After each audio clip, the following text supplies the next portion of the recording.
ever felt stuck in your ways?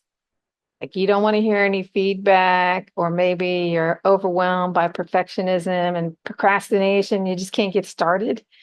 Radical openness might just change your life. So, this is an RO-DBT skill, so radically open dialectical behavioral therapy skill that really helps people who have over control and they're just kind of rigid and aren't really open to feedback and want to have things their way.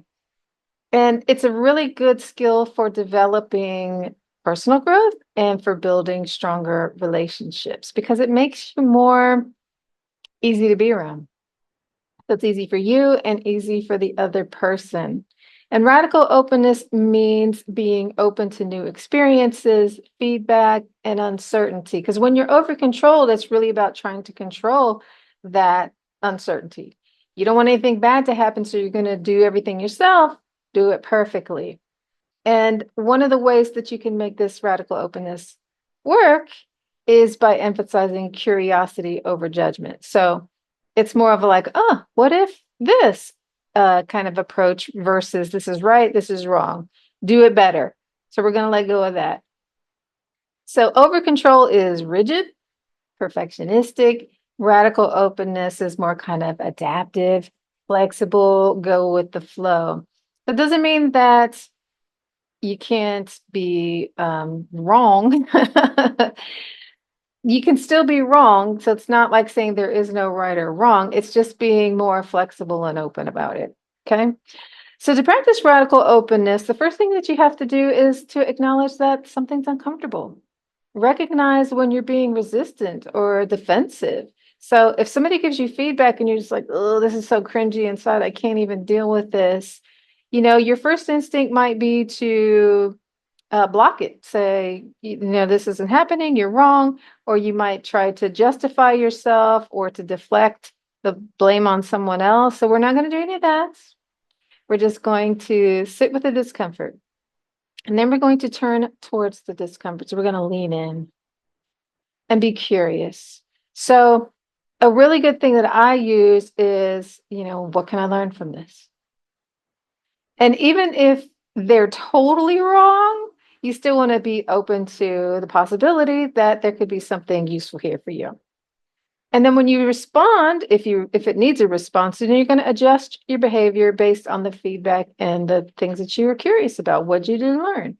So changing your approach at work after constructive criticism would be a perfect example of practicing radical openness. Some questions that you might ask yourself if you feel yourself going into the control mode is, what am I feeling defensive about? What am I afraid of learning? What if the other person has a point? And you might ask for feedback intentionally. So one of the greatest things that I notice about my closest friends is that they're people who will tell me the truth. This is a gift. You want these people in your life because it's hard to give people honest feedback.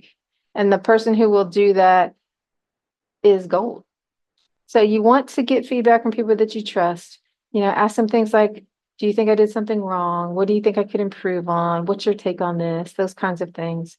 And then celebrate your mistakes because these are opportunities for growth. If you didn't make any mistakes, then you would never grow. If you never got any feedback, that's really going to hamper your ability to grow. So celebrate feedback and build curiosity into your day-to-day life.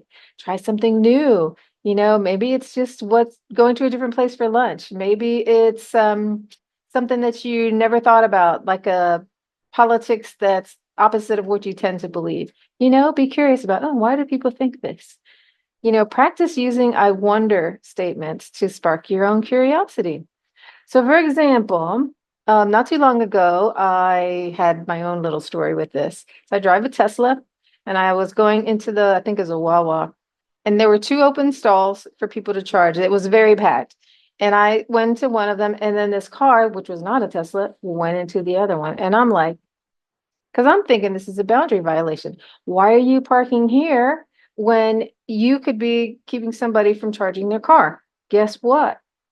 The guy had an electric vehicle. And he says, I get this all the time. People always give me a hard time because it's not a Tesla, but it is an electric vehicle. And I was like, whoa, really? You can charge here? And he's like, yeah, it's a magical thing called an adapter. And I should have known this because I have one for my car too, and I can charge anywhere too. But Tesla charger's just a little more convenient. So learned something that day. And it wasn't a thing of who was right or who was wrong, because if he didn't have an electric car, it probably would have been a boundary violation, but it wasn't because he did. So I learned something that day, and you can too with radical openness. So let me know how you've used this skill, and be sure to subscribe because there's going to be more, and you'll get a notification when they drop if you're a subscriber. See you soon. Ciao.